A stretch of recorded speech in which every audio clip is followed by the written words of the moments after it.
Enti memo wache na memo wakwa ba mva Adom TV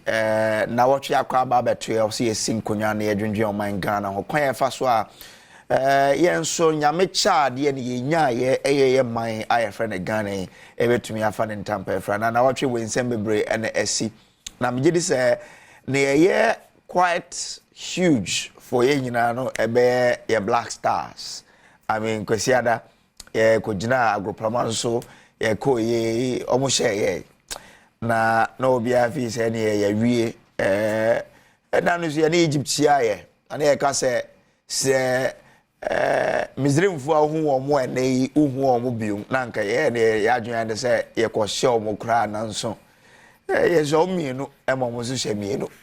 enti amagana for ya fa calculators aye calculate enti eno anso keved Eshe Mozambique into Cape ma qualify from our group. And then for calculate into no Egypt share Cape Verde, Egypt qualify ne Ghana yeba fee. E be then conforsi okay, o de Eshe Mozambique, ye share 10 best place teamer. E be ashe ho. And no, any yebisa say now we show Black Stars. Bibi betumi agiomo from a year so member fee and now from AFCON 2023 ekoso Ivory Coast no. Enti your topical issue ewo high babedi hunkomo ene yebeda ye ho coaches ne ya kire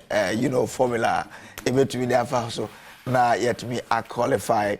na asemba koso eba ye ne pusu ye kakra se na transport operators yo meto mo first mo biom ye nso na nka yenim so se fu e from there ene increment bi amba so transport operators you the beto just on betumu over 20%. Ministry, air transport ministry, then somebody said, I be yen disregarded, say yen fun to baby cry. And no moon say my cousin saying, and they ye be sing nkonya near to me a drain home. Na and no moon soon ever told just say, ora attach or a member of parliament. Now saying, Edia Cotino by way, and ever to just say na se de ne ekoso economy mu se nya nyoma ntumi ko ye de ko bembam vice president na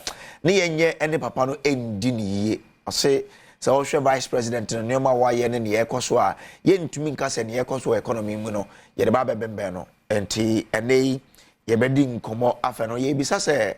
atachia betumi akleba omiasa na ye bedi nkomo ene ewo eye Nnawotwi adwumedie so wa Adom TV ane asempa 94.7 FM no mo ameni ombedi dwumei ora Emmanuel Ohene Yeboa or General Secretary Ghana Road Transport Coordinating Council over Council Studio House and Batakari kama over marching biabo ayo ewo studio hanso your honorable Ashai Odampton or MP for Tema East also honorable biabako